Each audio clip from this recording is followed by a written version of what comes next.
Ya, menyambung perbincangan kita di segmen sebelumnya, Pak Rifki, tadi juga Anda sudah sepakat realokasi yang dilakukan oleh pemerintah, kebijakannya juga sudah tepat, kesehatan, nyawa manusia merupakan hal yang paling prioritas terlebih dahulu. Nah, ini terkait dengan program perlindungan sosial, ini juga cukup menyita perhatian banyak pihak, Pak Rifki. Tadi Anda katakan dari sisi implementasi harus tepat, kemudian juga tidak hanya tepat, cepat, kemudian juga tepat sasaran dalam hal ini.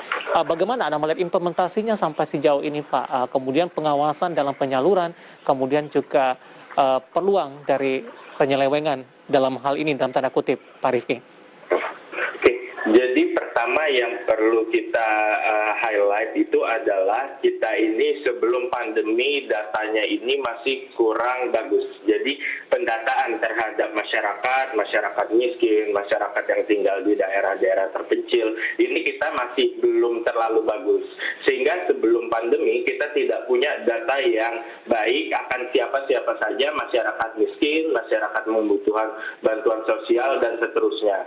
Nah, dengan kondisi data yang tidak optimum ini, pemerintah punya tugas untuk memberikan bantuan sosial agar masyarakat ini tidak ada yang kesulitan untuk memenuhi kebutuhan dasarnya selama masa pandemi COVID-19.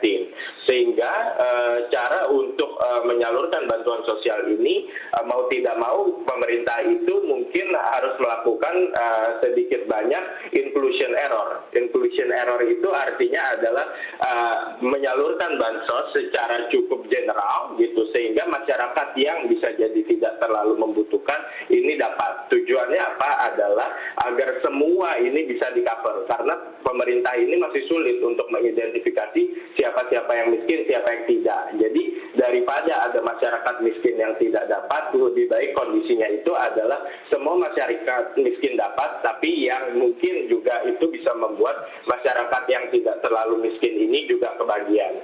Kalau kita lihat dari program pemerintah Bansos ini sudah mencakup 40% termiskin. Padahal 40% termiskin ini mungkin tidak semuanya membutuhkan bansos. Mungkin di persen 30, tapi mereka pun tercover. Jadi saya rasa ini adalah pilihan yang tepat selama kondisi krisis seperti ini, dengan kondisi memang kita tidak memiliki data yang cukup baik untuk menangani semua masyarakat miskin.